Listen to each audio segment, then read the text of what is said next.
इस वीडियो में हम डिस्कस करने वाले हैं डीएनए से संबंधित कुछ महत्वपूर्ण प्रश्न।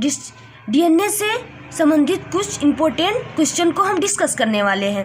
तो हम सबसे पहले आपको बता दें कि जब एग्जामिनर आते हैं तो डीएनए की आप संरचना को अगर बनाए रहेंगे तो दिखाएंगे तो वो क्वेश्चन कौन कौन से पूछते हैं हम आपको इस वीडियो में बताने वाले हैं। ठीक है, देखिए, जीव कोशिकाओं में सबसे बड़े अणु किस पदार्थ के होते हैं? वो डीएनए के, क्योंकि जो जीव कोशिकाओं होते हैं ये डीएनए कहाँ पाए जाते हैं? तो ये कोशिकाओं में पाए जाते हैं। तो ये क्वेश्चन बहुत अच्छा पूछा है कि जीव कोशिकाओं में सबसे बड़े अणु किस पदार्थ के होते हैं? तो वो डीएनए के होते हैं।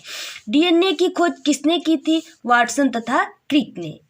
नेक्स्ट, थर्ड नंबर, डीएनए की द्विकुंडली की संरचना किसने दिया था? तो ये वाटसन तथा क्रिक ने। दोनों प्रकार से ये क्वेश्चन पूछ सकता है, यानी जेम्सन वाटसन तथा फ्रांसिस क्रिक ने। ठीक है, तो नेक्स्ट है डीएनए अणु द्विकुंडली में एडेनिन समाक्षार, यहाँ देखिए समाक्षार है। ठीक है, समाक्षार किससे जुड़ा होता है? तो ये थायमिन से जुड़ा होता है। देखिए, सबसे पहले हम आपको बताने वाले हैं कि जब हम आपको डीएनए की द्विकुंडली की संरचना बता रहे थे तो उसमें ऐसे यू लाइन देखने को आपको मिला होगा।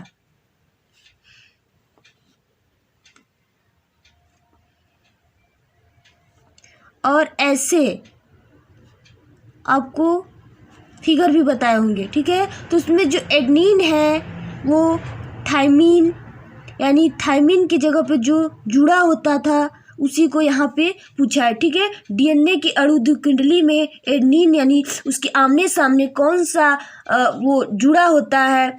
तो आप बताएंगे थायमिन। नेक्स्ट है, डीएनए क्या है?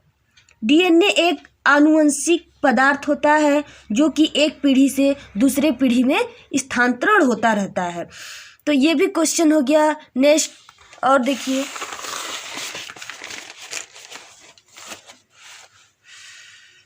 डीएनए का पूरा नाम। ठीक है, ये भी पूछ सकता है कि डीएनए का पूरा नाम क्या है? तो डीएनए का पूरा नाम डीऑक्सीराइबो न्यूक्लिक अम्ल होता है। नेक्स्ट, सेवेंथ वाला, डीएनए में नाइट्रोजनी क्षार कितने होते हैं? तो ये हम डीएनए के जब फुल नेम बता रहे थे, डीएनए की जो द्विकुंडली संरचना बता रहे थे, तो उसमें हम आपको बताए थे कि ये दो होते हैं, जो प्यूरिन और पिरिमिडीन। प्यूरिन में एडेनिन जो ए से शो करते हैं, ग्वानिन जो जी से शो करते हैं। पिरिमिडीन में थायमिन जो टी से शो करते हैं और साइटोसिन जो सी से शो करते हैं। ठीक है, ये जो होते हैं ये नाइट्रोजनी क्षार होते हैं। आपसे ये भी क्वेश्चन पूछ सकता है कि डीएनए में नाइट्रोजनी क्षार कितने होते हैं? तो आप 2 बताइएगा। जब पूछेगा कि प्यूरिन में कितने होते हैं तो आप एडेनिन और ग्वानिन बताइएगा, और पिरिमिडीन में थायमिन और साइटोसिन। ठीक है, नेक्स्ट है 8, डीएनए की द्विकुंडली की जो थायमिन तथा एडेनिन कितने बॉन्ड द्वारा जुड़े होते हैं? तो हम आपको बताए थे कि जो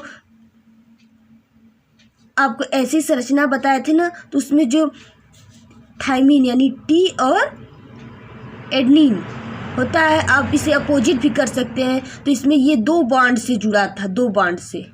ठीक है, 2 बॉन्ड से जुड़ा था, तो आप यहाँ पे 2 बॉन्ड बताएंगे। और नेक्स्ट है, डीएनए में जो बॉन्ड होते हैं वो बॉन्ड किससे जुड़े होते हैं? तो ये डीएनए में जो बॉन्ड होते हैं वो हाइड्रोजन बंधों द्वारा जुड़े होते हैं। ये भी क्वेश्चन पूछ देखता है कि ये हाइड्रोजन बंधों द्वारा जुड़े होते हैं। डीएनए की मोटाई कितनी तथा लंबाई कितनी होती है? तो डीएनए की मोटाई 20 एंगस्ट्रॉन होती है तथा लंबाई इसकी 34 एंगस्ट्रॉन होती है। आनुवंशिक पदार्थ। नेक्स्ट है, देखिए, हम आपको ये बहुत इम्पोर्टेंट है, जब एग्जामिनर आते हैं तो जो ये डीएनए का जो चैप्टर होता है तो वो सबसे पहले क्वेश्चन ये भी उठ सकता है कि आनुवंशिकी पदार्थ की खोज किसने की थी?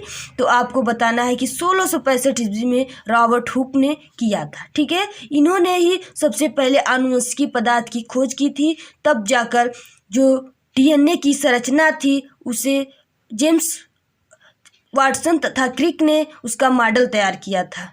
ठीक है स्टूडेंट, आई होप आपको ये वीडियो कैसा लगा। प्लीज़ कमेंट में ज़रूर बताइए।